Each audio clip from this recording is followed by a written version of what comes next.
Painkiller Ghosts, Chapter 29, Seeing Momma Everywhere.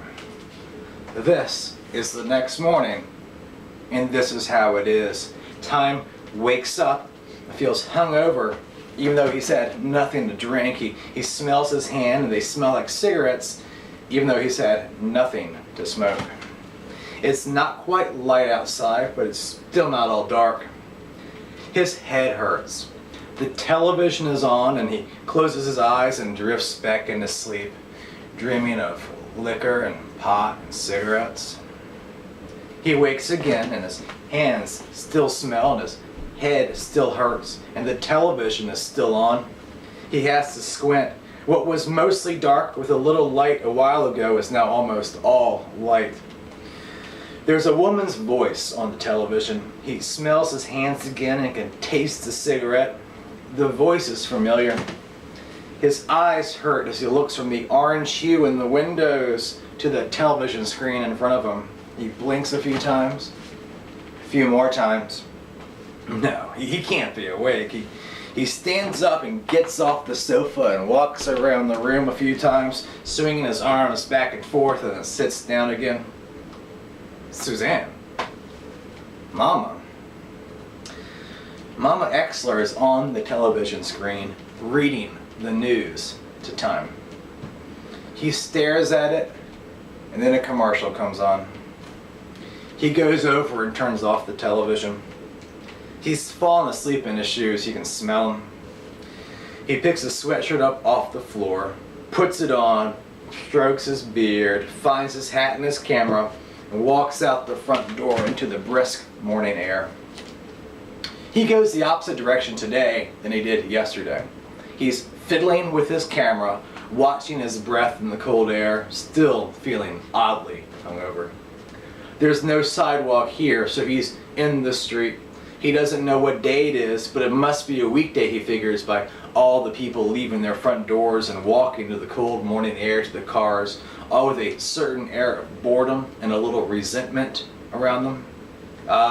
Time thinks to himself, employment. He doesn't miss it. He takes a picture of a man across the street who just spilled coffee on his pants, cussing, dropping and kicking his briefcase. Time takes a picture 2 doors down of 2 men leaving the house, holding hands, walking to a car parked outside. Another picture of a man, still in his pajamas, at his front door, groping his wife who was dressed to go to work. Time takes a picture of her mother closing her skirt in her front door as her 2 children, both girls, fight on the front steps.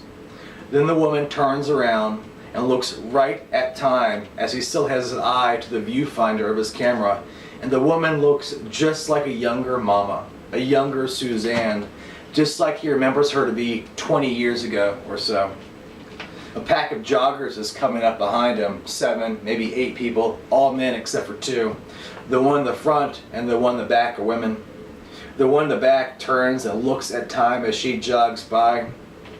She looks just like Momma. He stops, he rubs his eyes, he turns and heads back home. In a red 2-door sedan, parked on the side of the street, he swears there sits Momma, not looking in his direction as she's blowing on a cup of tea. He starts to run home, and when he gets home, he slams the front door, takes off his hat, and lays the camera on the table. He turns the channel, and a coffee commercial is on, with a woman who looks just like Suzanne, taking a sip of coffee and smiling at Time. But Momma never drank coffee, he thought. She never drank coffee when she was alive, but he's seen her do it now, and smiling. Time walks to the closet where his tools are. He finds his hammer. He walks back to the television and smashes the screen. This is now, and this is how it is. At the same time, just a couple of miles away, Stan is waking up to the same coffee commercial on the same channel, although he doesn't see Suzanne on the screen. He can feel his pulse in his swollen, blood-crusted nose. He reaches to the table in front of him and opens the pill container and takes out 3 pills and swallows them without any water, and then he switches on some cartoons. And he closes his eyes, although he remains awake, and he lies there until he can feel the pills begin to take hold. And then he remains there even longer, and he begins to feel so good that even his nose has stopped bleeding. This is at the same time, and this is how it is. Chastity wakes up, just in her shirt. She walks over to the window and stares out, watching the cars go by. People hurriedly getting their kids to school so they can go to their jobs, their boring jobs.